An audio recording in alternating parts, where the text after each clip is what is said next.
আসসালামু আলাইকুম। আজকের এই আলোকময় দিনটা, আজকের এই উজ্জ্বল দিনটা, আজকের এই সোনালী রৌদ্র মাখা দিনটা আমাদের দেশের জন্য একটা অন্ধকার দিনে পরিণত হলো। আমাদের এই নতুন বাংলাদেশের জন্য একটা চরম ঘোর অন্ধকার দিন হিসেবে লিখিত হয়ে গেল। আজকের এই আলোময় দিনটি, আজকের এই উজ্জ্বল আলোময় দিনটি আমাদের হাদি ভাইয়ের উপর যে ঘটনা ঘটলো, যে গুলির ঘটনা ঘটলো, এই গুলির ঘটনায় আমাদের এই নতুন বাংলাদেশকে, সোনার বাংলাকে আবারও এক চরম অন্ধকারে ঠেলে দেওয়ার একটা ঘটনা আজকে আমরা আবারও দেখতে পেলাম। জাস্ট দুই দিন আগে আমাদের আসিফ মাহমুদ, যিনি ছিলেন আমাদের ছাত্র উপদেষ্টা, এবং আমাদের মাহফুজ আলম, এই দুজন মানুষ রিজাইন দিচ্ছেন।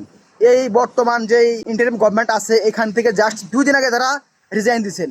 রিজাইন দেওয়ার 2 দিন পরে, 2 দিনের মাথায় আমাদের জুলাই যোদ্ধার উপর হামলা। আমাদের অন্যতম জুলাই যোদ্ধা এই শরীফ ওসমান হাদি, তিনি ঢাকা 8 আসনের 2026 জাতীয় নির্বাচনের প্রার্থী। তার উপর এই ঘটনা, তার উপর এই গুলিময় হামলা, এই গুলির হামলা, এই গুলিবর্ষণ, এটাকে কি ইঙ্গিত দেয়?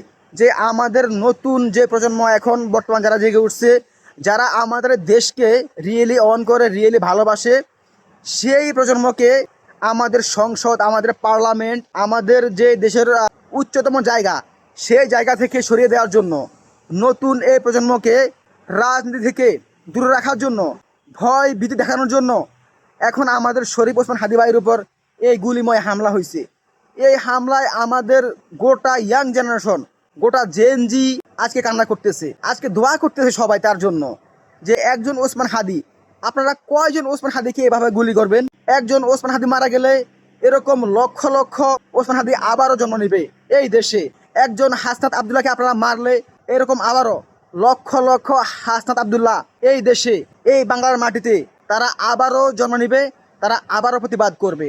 সুতরাং এই গুলি করে, এই মামলা করে, এই বিভিন্ন ভয় ভীতি দেখিয়ে আপনারা আমাদের এই ইয়াং জেনারেশনকে, এই জেনজিকে আপনারা আমাদের দেশের যে নেতৃত্ব, এখান থেকে আপনারা দূরে রাখতে পারবেন না ইনশাল্লাহ। কারণ এই তরুণ প্রজন্ম একমাত্র মহান আল্লাহকে ছাড়া তারা কাউকে ভয় করে না। তারা এতটাই হনেস্ট যে তারা সব সময় চায় যে আমাদের এই দেশের সিদ্ধান্ত, আমাদের এই দেশের পার্লামেন্ট কিভাবে চলবে, এই ডিসিশন আমাদের দেশ থেকে নেওয়া হবে। সুতরাং আমাদের এই ইয়াং জেনারেশনকে আপনারা গুলি করে, ভয় দেখিয়ে, মামলা হামলা করে পেছনে দাবিয়ে রাখতে পারবেন না। আজকে দেখুন, একজন ওসমান হাদির জন্য আজকে গোটা বাংলাদেশের যত মানুষ আছে সবাই দোয়া করতেছে। যারা এই সাধারণ মানুষ, যারা এই দেশকে ভালোবাসে, তারা সবাই, তারা প্রত্যেকে ওসমান হাদি ভাইয়ের জন্য দোয়া করতেছে। যারা ওসমান হাদি ভাইকে গুলি করছেন, আমি নিঃসন্দেহে বলতে পারি ইনশাআল্লাহ, ইনশাআল্লাহ আপনারা অচিরেই এই জনগণ থেকে, এই দেশের মানুষ থেকে আপনারা নিশ্চিহ্ন হয়ে যাবেন ইনশাআল্লাহ। আপনারা ছিটকে পড়বেন যেভাবে ছিটকে পড়েছিল সেই পুরোনো দিনের ফেরাউনরা। আজকে আপনারা যারা জুলুম করতেছেন, ইনশাআল্লাহ আপনারা ভুলে যাবেন না। 2 দিন আগে হোক পরে হোক, আমাদের এই বাংলাদেশ, যারা ইসলামাইট হুজুর, যারা ইমাম, যারা আলেম, যারা দেশকে ভালোবাসে, তাদের হাতে আসবে ইনশাআল্লাহ। আমি এই দেশের একজন নাগরিক হিসেবে আমি এই ইন্টারিম গভর্নমেন্টকে বলতে চাই, কারা ঘটিয়েছে এই ঘটনা, কারা আমাদের হাদি ভাইয়ের উপর গুলি করেছে, দ্রুত দেখুন, চেক করুন। বিভিন্ন সিসি ক্যামেরা আছে বিভিন্ন মোড়ে মোড়ে, প্রত্যেকটি সিসি ক্যামেরা চেক করে দেখুন কারা করেছে এই প্ল্যান। তাদেরকে ধরুন, তাদের বিচার করুন।